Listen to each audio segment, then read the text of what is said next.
اور یہ ادارے جو ہیں وہ دارالعلوم کی دیوبند کی طرز پر ہی کام کر رہے تھے اور ان کے زیر اثر کام کر رہے تھے، اور جس طرح سے انہوں نے اسلامی تعلیمات کے فروغ کے لیے کام کیا، یہ ادارے بھی اسی پرپز کے لیے کام کر رہے تھے۔ آگے ہیں جی رہنمائی کی خدمات ہیں۔ رہنمائی کے حوالے سے انہوں نے کیا کیا کہ ایک دارالفتاویٰ بنایا۔ دارالفتاویٰ فتوے کا گھر، یعنی کہ جہاں پہ فتوے دیے جاتے تھے۔ اب فتوے کیوں دیے جا رہے ہیں؟ کیونکہ مختلف لوگ جو ہیں وہ اسلام کے حوالے سے غلط قسم کی باتوں میں مبتلا ہو گئے تھے، بدعات میں پڑ گئے تھے۔ بدعات کا میں نے آپ کو بتایا تھا کہ دین میں کوئی نئی بات شامل کر لینا، اس کی روک تھام کے لیے انہوں نے فتوے دینے شروع کر دیے کہ کون سا معاملہ شرعی ہے، کون سا نہیں ہے، کون سی بات صحیح ہے، کون سی غلط ہے۔ اس کے علاوہ عورتوں کے حقوق کی حفاظت کے حوالے سے بھی دیوبند نے کئی خدمات سر انجام دی ہیں۔ اچھا، آخری آ جاتی ہے ہمارے پاس غیر ملکی طلبہ۔ تو اس میں کیا ہوا کہ دارالعلوم دیوبند کی شہرت جو ہے وہ بہت تیزی سے پھیلی، اور اتنی پھیلی کہ نہ صرف ہندوستان میں بلکہ بین الاقوامی ہو گئی، یعنی کہ انٹرنیشنل لیول کی یہ شہرت ہو گئی۔ اس سے ہوا کیا کہ ایشیا کے دوسرے ممالک سے بھی طالب علم یہاں آنے لگے، تعلیم حاصل کرنے لگے، اور واپس جا کر اپنے ممالک میں انہوں نے اسلام کی خدمت کا جو فریضہ ہے وہ سر انجام دیا۔ اب اس کے اثرات کی طرف آ جاتے ہیں کہ دارالعلوم دیوبند کا کیا اثر ہوا۔ اس میں فرسٹ آف آل تو وہی بات ہے کہ اسلامی نظام تعلیم کا احیاء، یعنی اس کا ریوائول، اس کو دوبارہ سے زندگی بخشنا۔ اب جس مقصد کے لیے انہوں نے یہ ادارہ بنایا تھا وہ مقصد یہ تھا کہ ہمارے لوگ اسلام سے دور ہو گئے ہیں، اسلامی اقدار کو بھول گئے ہیں، اسلامی تعلیمات سے جو ہے وہ بے بہرہ ہو گئے ہیں۔ تو اس لیے انہوں نے کیا کیا کہ اسلامی نظام تعلیم کو ہی وہ دوبارہ لانا چاہتے تھے، اور اس مقصد میں وہ کامیاب ہوئے کہ اسلامی نظام تعلیم کا جو ریوائول ہے، اس کی دوبارہ سے زندگی ہے، وہ اس کو لانے میں کامیاب ہو گئے۔ اچھا، اس کے علاوہ کیا ہوا؟ دانشور طبقے کا وجود۔ دارالعلوم دیوبند کا جس قسم کا تعلیمی پروگرام تھا، اس کے تھرو کیا ہوا کہ بہت سے لوگ، یعنی کہ جو اچھے سمجھدار سلجھے ہوئے انٹلیکچوئل قسم کے جو لوگ تھے،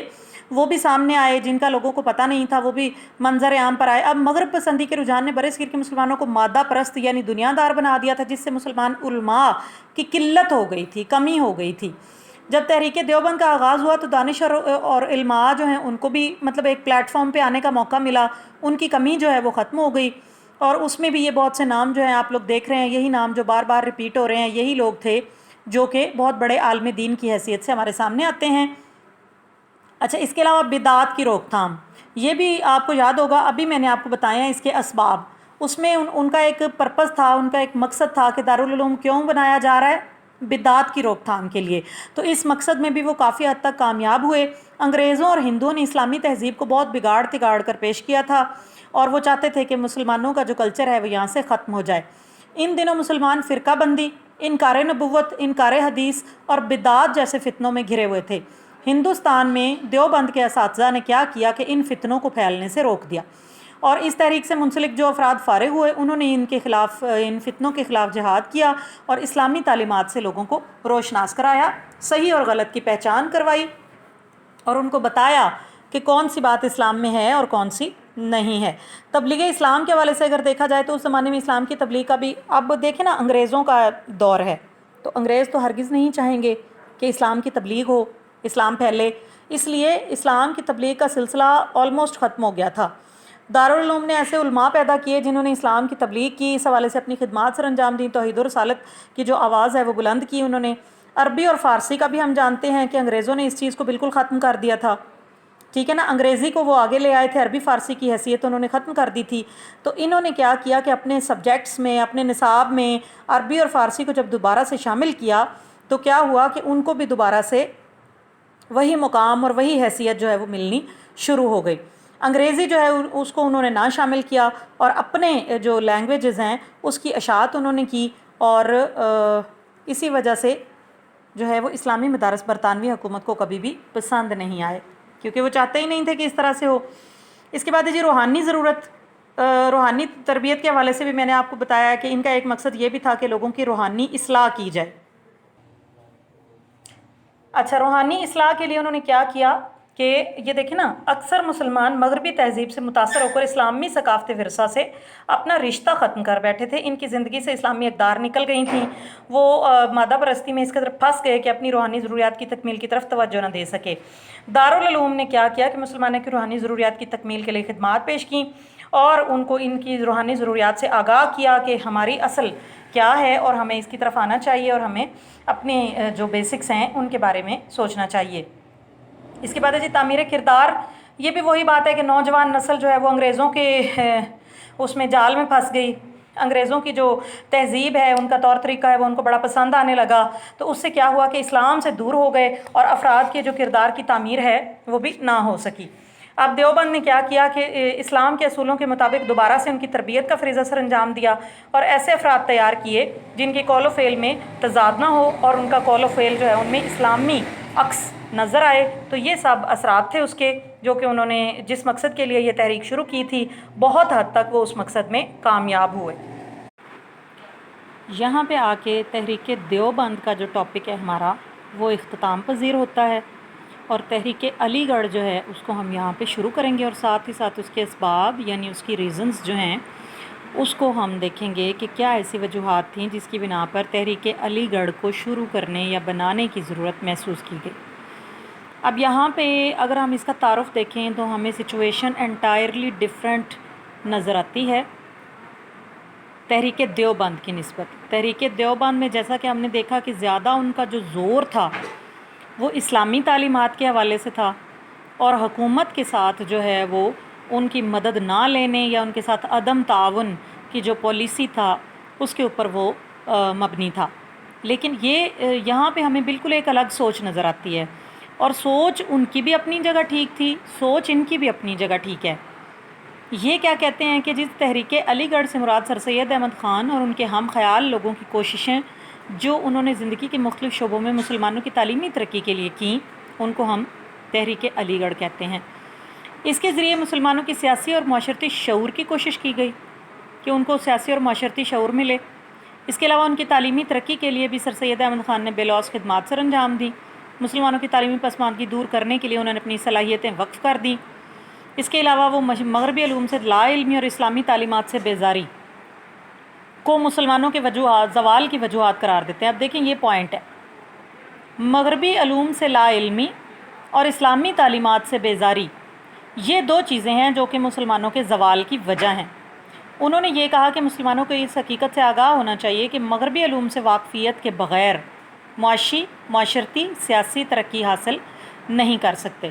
یعنی یہاں پہ ہمیں یہ چیز نظر آتی ہے کہ سر سید احمد خان اس بات کے اوپر زور دیتے تھے کہ مغربی علوم جو ہیں وہ مسلمانوں کو حاصل کرنے چاہیے۔ اگر وہ ایسا نہیں کریں گے تو وہ چاہے جتنی بھی کوشش کر لیں، چاہے جتنا بھی مدارس کھول لیں، چاہے جتنی بھی تحریکیں چلا لیں، وہ کبھی بھی کامیاب نہیں ہو سکتے۔ اور بات ان کی ٹھیک تھی کہ پھر اگر اسلامی علوم پڑھ رہے ہیں، وہ حکومت سے لا تعلقی برتی ہوئی ہے، تو آف کورس پھر بھی آخر وہ اتنی ترقی نہیں کر سکیں گے جتنا کہ اس کے ساتھ ہوگی۔ اب اس کے لیے انہوں نے کچھ اسباب ہمیں بتائے ہیں کہ کیا ریزنز تھیں جن کی بنا پر تحریک علی گڑھ کو شروع کرنے کی ضرورت محسوس کی گئی۔ سب سے پہلے انہوں نے کہا جی تعاون بنیاد حکمت عملی۔ اب اس میں انہوں نے یہ بتایا کہ سر سید احمد خان جو ہیں وہ یہ کہتے ہیں کہ انگریزوں کو فوجی لحاظ سے ہم کبھی بھی زیر نہیں کر سکتے، یعنی اگر جنگ کریں گے یا آرمی یا ملٹری کے ذریعے یہ کام کرنے کی آپ کو میں نے پہلے بھی بتایا تھا کہ انگریزوں کے پاس بہت زیادہ جدید آلات تھے، جدید ہتھیار تھے، جس کی وجہ سے وہ 1857 کی جنگ آزادی جیت گئے تھے۔ ان حالات میں سر سید نے یہ دیکھا کہ انگریزوں کے ساتھ تصادم یعنی ٹکراؤ کی بجائے تعاون کی جو پالیسی ہے وہ اپنانی چاہیے، تاکہ مسلمان بھی وہ فائدے حاصل کر سکیں جو کہ ہندو حاصل کر رہے ہیں۔ یہ بھی میں نے آپ کو بتایا تھا کہ ہندو جو ہیں انہوں نے موقع کی نزاکت کو دیکھتے ہوئے وہ انگریزوں کے ساتھ مل گئے۔ ان کو یہ ہوا کہ ہمارا مفاد انگریزوں کے ساتھ ہے تو ہمیں ان کے ساتھ مل جانا چاہیے۔ تو اب ہندو تو ترقی کرنے لگے، وہ پڑھنے بھی لگے، ان کو نوکریاں بھی ملنے لگیں، لیکن مسلمان جو ہیں وہ اپنی انا اور اپنی وہ ایک وقار کو لے کے بیٹھے رہے کہ ہم نے یہ کام نہیں کرنا۔ اچھا، اب انہوں نے کہا کہ تصادم کی یہ جو پالیسی ہے وہ کیا کرے گی، مسلمانوں کو تعلیمی، سیاسی، معاشرتی اور معاشی لحاظ سے پسماندہ بنا رہی ہے، یعنی بیک ورڈ بنا رہی ہے، پیچھے دھکیل رہی ہے۔ اس لیے انہوں نے یہ کہا کہ ہندوستان کے مسلمان بطور ایک طاقت کے اپنا وجود کھو دیں گے، اور اگر وہ چاہتے ہیں کہ وہ دوبارہ سے اپنی مقام کے اوپر واپس آئیں تو انہیں انگریزوں کے ساتھ تعاون کی حکمت عملی اپنانی چاہیے۔ اور ایک یہ بھی ہے کہ ہندوؤں نے مسلمانوں کے خلاف انگریزوں کو بہت بھڑکانا شروع کر دیا تھا، تاکہ ہندو ان کے منظور نظر رہیں اور انگریز اور مسلمان کبھی ایک دوسرے کے قریب ہی نہ آ سکیں۔ تو اس لیے انہوں نے یہ کہا کہ اگر یہ غلط فہمیاں ہم ختم کرنا چاہتے ہیں تو اس کے لیے ہمیں انگریزوں کے ساتھ مصالحت کرنی پڑے گی۔ اس کے علاوہ یہ کہ معاشی لحاظ سے بھی اگر دیکھا جائے تو مسلمانوں کا تعلیمی نظام منسوخ ہو گیا، مسلمانوں کے جو مدارس تھے ان کے اوپر پابندیاں لگائی گئیں، ان کے جو اوقاف تھے وہ ضبط کر لیے گئے، سرکاری ملازمتوں کے لیے جو ان کی ڈگریاں تھیں وہ انویلڈ قرار دے دی گئیں، اور مسلمانوں کے ساتھ انگریز جو ہیں وہ سخت مخالفت اور دشمنی کی جو صورتحال ہے وہ رکھتے تھے۔ اب اس سے کیا ہوا کہ مسلمان جو ہیں وہ خود اپنی جگہ پہ تھے، وہ کہتے تھے کہ ہم نے اپنے بچوں کو سرکاری اداروں میں تعلیم نہیں دلوانی، انگریزی سے واقفیت اور سرکاری تعلیمی اداروں کی سند سرکاری ملازمت کے لیے انہوں نے بنیادی شرط رکھی ہوئی تھی۔ اب مسلمان وہ والی تعلیم اپنے بچوں کو دلا نہیں رہے تھے، اس کی وجہ سے کیا ہو رہا تھا کہ مسلمانوں کو سرکاری ملازمتیں نہیں مل رہی تھیں اور وہ معاشی طور پر پسماندہ ہو گئے تھے۔ اس صورتحال میں کیا ہوا کہ سر سید احمد خان نے یہ سوچا کہ اگر ہم اس سچویشن سے نکلنا چاہتے ہیں تو ہمیں جو ہے وہ انگریزی یا مغربی تعلیم بھی حاصل کرنی پڑے گی، تبھی ہم دوبارہ سے ترقی کر سکیں گے، دوبارہ سے ہمارا جو ہے وہ ریوائول ہوگا، سروائیول ہوگا، ہمیں یہ کرنا پڑے گا۔ اس کے علاوہ یہ کہ سر سید احمد خان جو ہے انہوں نے یہ بھی کہا کہ حکومتی پالیسی میں جو ادارے نہیں چلتے وہ اپنی داخلی پالیسیوں میں آزاد ہوتے ہیں، لیکن حکومت جن اداروں کی نگرانی کرتی ہے وہ پھر آزاد نہیں ہوتے، انہیں حکومتی ہدایات کی پابندی کرنی پڑتی ہے۔ جن اداروں میں حکومت کا عمل دخل ہوتا ہے آف کورس حکومت پھر اپنی مرضی کے مطابق ان کو چلاتی ہے۔ تو اس لیے سر سید نے یہ دیکھا کہ سرکاری مدارس مسلمانوں کے حقوق کی حفاظت اور اسلامی تہذیب کے لیے بالکل بھی سوٹیبل نہیں ہیں۔ وہ مسلمانوں کو اپنے قومی تشخص پر برقرار رکھنے کے لیے ایسا نظام تعلیم لانا چاہتے تھے جس میں حکومت کی مداخلت نہ ہو۔ اس کے لیے انہوں نے ایسے تعلیمی ادارے بنائے، ایسی تعلیمی پالیسیاں بنائیں جن میں حکومت کی کوئی مداخلت نہیں تھی، ایک آزاد اور خود مختار جو نظام تعلیم ہے وہ انہوں نے متعارف کروایا، اور اس سے کیا ہوا کہ انگریز کے قائم کردہ ادارے میں اسلامی ثقافت اور کی تحفظ اور ترسیل بھی نہیں ہو سکتی تھی۔ تو اس لیے سر سید احمد خان نے کوشش کی کہ آزاد نظام تعلیم ہو جس میں کہ مسلمانوں کی تہذیب و ثقافت بھی محفوظ رہے اور انگریزوں کا جو ایک تسلط ہے یا ان کی جو حکمرانی ہے وہ بھی یہاں پہ نظر نہ آئے۔ اس کے علاوہ انہوں نے یہ کیا کہ مسلمانوں کی اکثریت وقت کے تقاضوں اور قومی ضروریات کا فہم رکھتی تھی، یعنی ان کو پتہ تھا کہ ہماری ضروریات کیسے پوری ہوں گی۔ جدید مغربی تعلیم کے حق میں تھے، لیکن اس کے ساتھ ساتھ وہ اسلامی اقدار کو بھی زندگی میں شامل رکھنا چاہتے تھے۔ سرکاری مدارس کیونکہ اسلام دشمن پالیسیوں کے اوپر چل رہے تھے، ٹھیک ہے جی، وہاں پہ عیسائیت کی تبلیغ ہو رہی تھی، اسلام سے دور کر کے مغربی اقدار کا وہاں پر استار بنایا جا رہا تھا ہماری نوجوان نسل کو۔ تو سر سید نے اس ذہنی کیفیت کو دیکھتے ہوئے ضرورت محسوس کی کہ ایسے علوم بنائے جائیں، ایسے دارالعلوم بنائے جائیں یا ایسے سبجیکٹس ہوں جن سے اسلام کی حفاظت، ان کی اقدار کی حفاظت منتقلی ہو سکے، اور ایسے نظام تعلیم کی ضرورت پوری کرنے کے لیے تحریک علی گڑھ جو ہے اس کو انہوں نے شروع کیا۔ اچھا اب ہے جی ہندو مسلم علمی توازن۔ اس میں جیسا کہ ہم نے پہلے بھی دیکھا کہ ہندو جو تھے وہ انگریزوں کے منظور نظر ہو گئے تھے، ہندو پہلے ہی مسلمانوں کے خلاف تھے اور اب انگریز اور ہندو دونوں اکٹھے ہو گئے تھے۔ اب کیا ہوا کہ ہندوؤں نے تعلیم بھی حاصل کی، ان کو نوکری بھی مل گئی، بڑی تعداد میں وہ جو ہے وہ ان کے ساتھ مل بھی گئے، لیکن مسلمانوں نے اس کے اپوزٹ کیا، مسلمانوں نے انگریزی تعلیم کا بائیکاٹ کیا، سرکاری اداروں کی سند وہ نہیں لینا چاہتے تھے، اس لیے کیا ہوا کہ ان کو سرکاری ملازمت بھی نہیں ملتی تھی۔ اب ہندو جو ہیں وہ شرح خواندگی یعنی لٹریسی ریٹ میں بھی آگے بڑھ گئے، ہر زندگی کے شعبے میں ترقی کرنے لگے۔ اس سے کیا ہوا کہ ہندو مسلم جو علمی توازن ہے وہ برقرار نہ رہا، یعنی مسلمان پیچھے چلے گئے اور ہندو آگے آ گئے، اور جس سے انگریزی حکومت کا جھکاؤ جو ہے وہ بھی ہندوؤں کی طرف ہو گیا۔ سر سید نے یہ دیکھا کہ اس علمی توازن کو قائم رکھنے کے لیے ہمیں یہ کوشش کرنی پڑے گی کہ ہم جدید تعلیم جو ہے وہ اپنے لوگوں کو دیں اور ہندوؤں کی علمی برتری کو ہم ختم کریں۔ سر سید نے اس مقصد کے لیے تعلیمی ادارے بنائے جس کو ہم تحریک علی گڑھ کے نام سے جانتے ہیں۔ آگے آ جاتے ہیں جی حقوق کی حفاظت کے حوالے سے۔ یہ بھی ہم جانتے ہیں کہ 1857 میں جب جنگ آزادی ہوئی تو اس میں کیا ہوا کہ ہندوستان کی تمام اقوام انگریزوں کے خلاف متحد ہو گئیں، لیکن پھر بھی انگریز جو ہیں وہ جدید ہتھیاروں کی وجہ سے یہ جنگ جیت گئے، ہندوستان پہ حکمران بن گئے۔ اب ہوا کیا کہ باقی کی جتنی بھی اقوام تھیں انہوں نے یہ ساری کی ساری ذمہ داری مسلمانوں پر ڈال دی کہ مسلمانوں کی وجہ سے جنگ ہوئی ہے، ان کی وجہ سے نقصان ہوا ہے۔ انگریز جو تھے انہوں نے کیا کیا، فٹافٹ مسلمانوں کا تعلیمی نظام ختم کر دیا، مدارس ختم کر دیے، سرکاری جو جائیدادیں تھیں وہ سرکاری قبضہ میں لے لیں، ملازمت کے لیے مسلمانوں کو نااہل قرار دیا، یعنی مسلمانوں کے لیے بہت ہی انہوں نے ٹف سچویشن پیدا کر دی اور اس حوالے سے سر سید احمد خان نے اس صورتحال کے خاتمہ اور مسلمانوں کے حقوق کی حفاظت کے لیے ایک باقاعدہ منصوبہ اور لائحہ عمل تیار کیا جس کو تحریک علی گڑھ کہا جاتا ہے۔ اس کے بعد ہے جی وقار کی بحالی۔ تو مسلمان ہم جانتے ہیں کہ انگریزوں کے آنے سے پہلے مسلمان جو ہے وہ ہندوستان پر حکمران تھے، بہت ان کا ایک دبدبہ تھا، بڑا ایک وہ حاکمیت والی بات تھی۔ لیکن اس میں کیا ہوا کہ جنگ آزادی میں مسلمانوں کا ملی تشخص یعنی نیشنل آئیڈینٹی، پہچان، شناخت بری طرح متاثر ہوئی۔ انہیں وہ وقار ان کو حاصل نہ رہا جو کہ جنگ آزادی سے پہلے تھا۔ یہ دور مسلمانوں کے لیے بہت مایوسی کا دور تھا،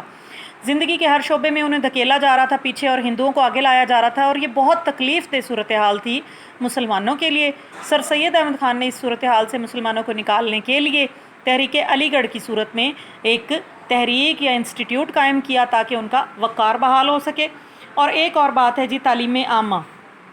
تعلیم عامہ میس ایجوکیشن یا سب کے لیے تعلیم ہے۔ اس میں بھی کیا ہے کہ برطانوی نظام تعلیم میں جیسا کہ ہم جانتے ہیں کہ جو تعلیمی ادارے قائم کیے گئے تھے ان میں چند مخصوص لوگ جو ہیں وہ جاتے تھے، کیونکہ انہوں نے بھاری بھرکم فیسیں رکھی ہوئی تھیں، اور اس لیے غریبوں کے بچے جو ہیں وہ وہاں پہ تعلیم حاصل نہیں کر سکتے تھے، خواہ وہ ذہین بھی ہوتے تھے لیکن پھر بھی وہ وہاں نہیں جا سکتے تھے۔ اور جو معمولی